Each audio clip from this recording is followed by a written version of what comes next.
Yes, hello, good morning guys. Happy Monday po sa lahat. Ngayon po ay oras ng guys na ito. Ayun na nga po, back to our vlog guys. Good morning po sa lahat. Happy Monday to all. Ngayon po ay 5:03 na ng umaga. Happy Monday guys. Umaga po tayo magbubukas guys. Umaga po tayo magbubukas kasi may pasok na po ngayon. Kamusta po ang lahat guys? Thank you so much Lord for another day. Ayan, ginising ulit tayo ni Lord. Thank you Lord. Ayan. So mga oras nga pala ito ay nalabasan natin lahat ng ating mga paninda guys. Sasalansan na lang po natin sa mga lagayan. At ang anak ko, gising na rin po siya, nandun po siya sa loob. Mamaya magtatawag na po siya, busy pa po siya ngayon. Nag-aalala niya si mami. Tatawagin niya po uli ako guys. So guys, pinapatay ko po yung video kasi hindi niyo ako maririnig guys. Nagkakaroon po ng dog war. Ngayong umaga, may ingay po yung mga aso guys, kaya pinapatay po natin yung natin cellphone.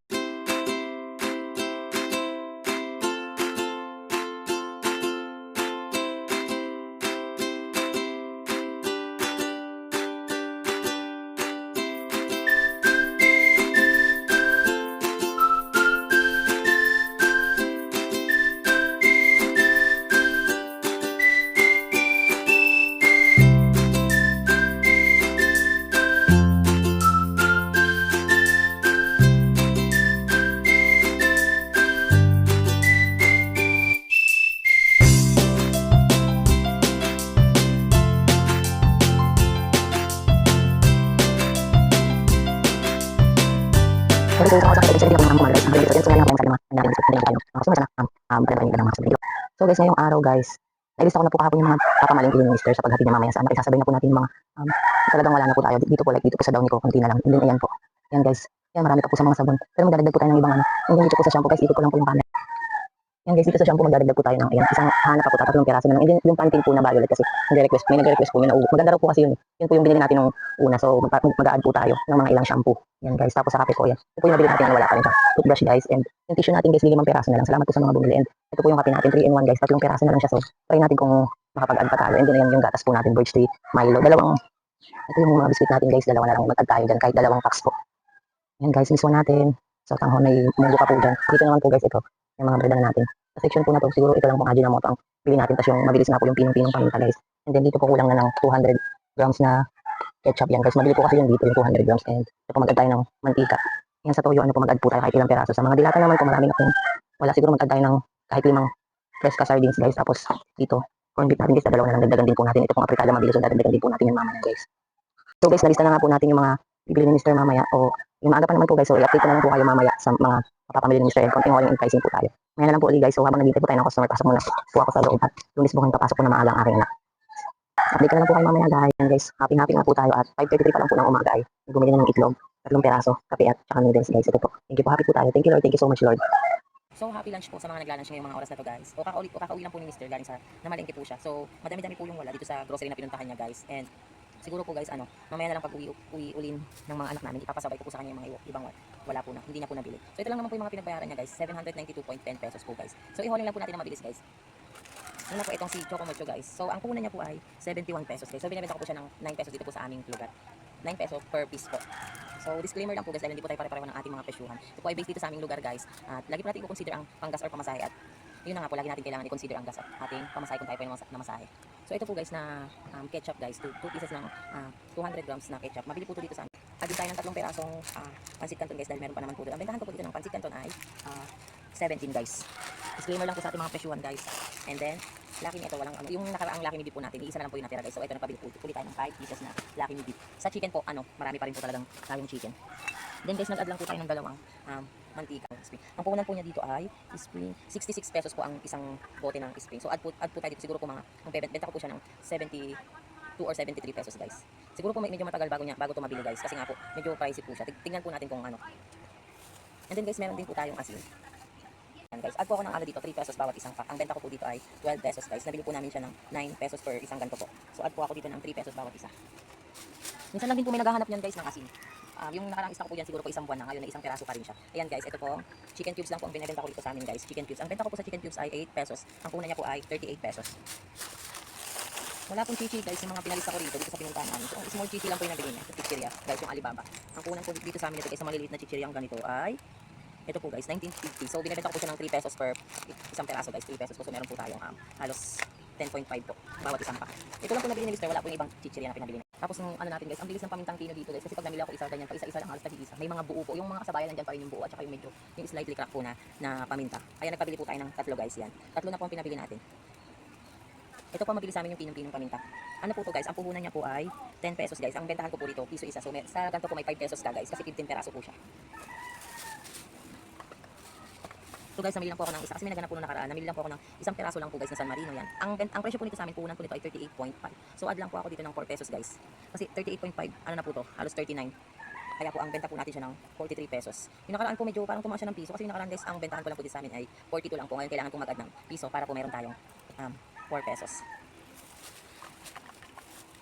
Po natin guys, mabili din po ito. Isa na lang po yung stock natin. Ito guys yung 555 yan. Tatlo lang po yung pinabili natin guys. Ang puhunan po nitong gantong 555 sa amin ay 28.35 na guys. Yung nakaraan 28 pesos lang to guys. Pero okay lang po yun. Ang benta po natin dito ay 32 pesos po ang benta ko ng ganito guys. Then ito pong Lucky 7 guys. So meron pa rin po tayong dalawa doon. Hindi po siya masyadong ano ngayong this week. Yung binili ko po andyan pa rin yung dalawa. So nagpa-add lang po ako ng dalawang peraso guys. So ang puhunan nito guys ay Lucky 7, 22 guys. So add po ako ng 4 pesos. Binibenta ko po siya ng 26 guys. Ito po guys si Fresca. Hot and spicy po na Fresca tuna. Ang benta ko po ay 35 po per ganito. 175 grams na siya guys. Masarap din naman po pala si Fresca tuna. And then ito pong Argentina beef loaf na ano po, 3 pieces lang po nito. Benta ko po, ang punan po nito dito sa amin guys ay 21. Binebenta ko po siya ng 25 pesos. Kalang guys. And then last po nating dilata guys, ito pong si Spanish sardines. Napakasarap po ng Spanish sardines na ito guys. Lagi po may naghahanap dito. Kaya lang po this week parang wala pa.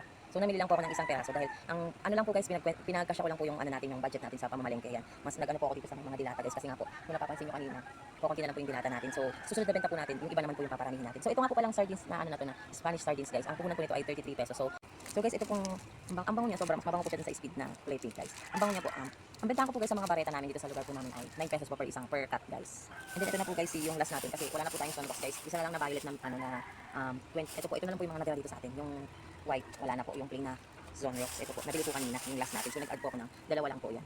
Dalawang Zonrox. Binibenta ko po siya ng 13 pesos dito sa lugar namin. Ang puhunan po nito ay 10.50 guys. So disclaimer lang po guys sa aking mga presyuhan dahil hindi nga po tayo pare-pareho ng ating mga presyuhan guys. Yan po ay base lang po dito sa aming lugar dahil looban po kami and lagi po akong nag-aano ng panggas yan.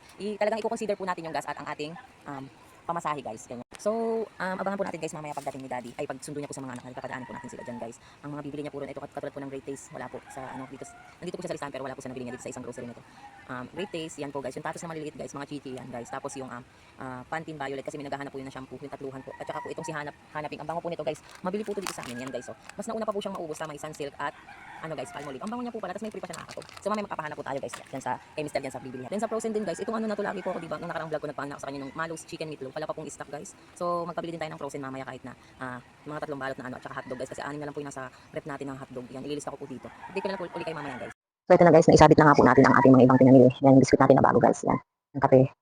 Ano pa po yan? Dalawa na lang po yan. So next day magpabili ulit tayo ng panibago guys. Yan, release po natin. Kukunti na lang din po pala yan. Then Hansel. Yan yung birch tree pa nung ano guys, yung nakaraang vlog ko. Yan na lang. Ano na lang po yung natira. So kailangan na rin pala natin i-dagdag sa list natin yan guys. Yung mga bago natin na noodles guys, yan, nailagay ko na po siya. Ano ko na rin po. Pinlastic ko na. Ginagawa ko guys, iniibabaw ko yung mga una ko pong binili, iniilalim ko po yung mga kakabili lang guys. So ganun po, first in first out po ang ating. Ayan guys, dito ko lang po muna nilagay yung maliit natin chichirya guys kasi nga yung anak ko na ano na po. Para at least yan, pag may namili na makikita nila. Yan, may maliit po pala tayo na chichirya dyan guys.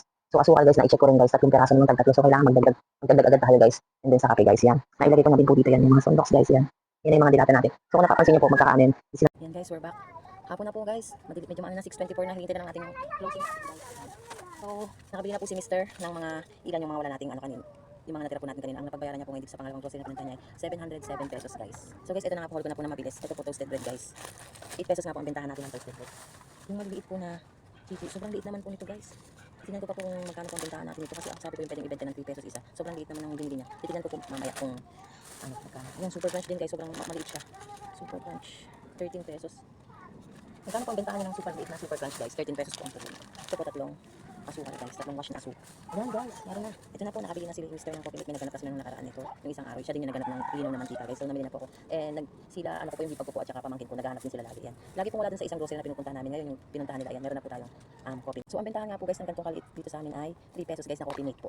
And then ito guys, naku, Nescafe yung binili pala ng Mr. ko guys na Nescafe stick. Wala pa akong idea guys, first time ko siyang ibebenta ngayon. Yung ganitong stick. Update ko na lang po ano kung magkano kasi ang punan niya 148. Hindi ko po alam kung ilang peraso siya. Ayan, 48 sticks. Sa ano na ko na lang po kukumputin kasi kailangan ko guys na magmadali. madali pong mag-video. So guys, ayan, 48 stick siya. Pumapatak na, ang puhunan niya po ay 3 point something. Yan guys. So ang bentahan po natin ngayon nitong Nescafe na stick na ito ay 4 pesos po. Ibebenta ko po siya ng 4 pesos per stick guys. First time ko pa magbebenta ng Nescafe na ano dito na stick.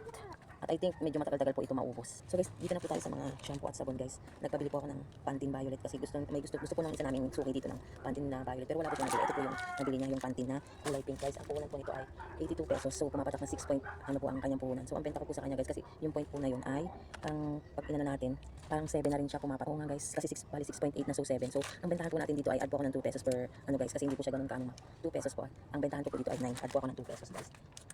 So ito naman po hana guys, 12 pieces guys. 12 pieces po na hana. Ang bentahan po nito ay ang puhunan niya po ay 5.8 guys. So pumapatak po na 6 na po siya. So dagdag po tayo ng 2 pesos guys. So ang benta po namin nito ay ang benta ko po dito ay 8 pesos guys.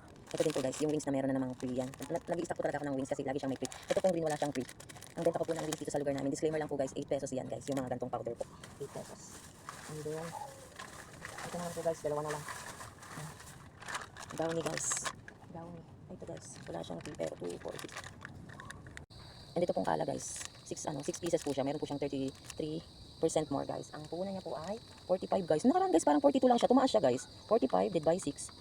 7.5 na siya guys. So hindi ko na siya pwedeng ibenta ng, kasi pumapatak na 8 pesos na siya guys eh. So hindi ko na siya pwedeng ibenta ng 8 pesos. Mag-a-add po na lang ako ng piso para meron tayong 1.5 bawat isang ano guys. Kasi nung nakaraan 42 pesos lang po siya. Ang bilis niya tumaas guys. Iba po yung price niya ngayon. 45 na po ang kuha. Pero same lang po na grocery yung pinagkuhanan namin. So ito pong bagong dating na kala, ibebenta ko po siya ng 9 pesos guys. Para meron po tayong 1.5 per pack. Per sachet po pala. So ayan guys, 6:35 na po ng gabi. So naghintay na lang po tayo ng closing natin at mag-unti-unti na rin po tayo. Hindi ko na po isasabit itong mga bagong pinamili ni Mr. kasi ilang minuto na lang po magko-closing na tayo guys. 7 po, pumapasok na kami. So wala na pong bumili since kanina. Ang last po nating benta ay asukal at yung Hansel guys na cracker guys. Ubos na po siya. So sayang hindi po umabot na pauwi na si Mr. I-chat po sana siya na magpa-add po ako ng isang ganyan. Ang lakas niya guys. Kanina halos ang dami pa po niyan. So hindi ko na po isasabit itong mga bagong pinamili ni Mr. dahil closing na rin po. Dito ko na din po tatapusin ang ating video for today's vlog. Monday guys, July 14, 2025. At maraming salamat po sa lahat ng inyong support and sa lahat ng nagla-like at nagko-comment. So dito ko na lang po tatapusin ang lahat guys. Maraming salamat po sa panonood. Keep safe everyone. God bless you all. Maraming salamat po. Bye po.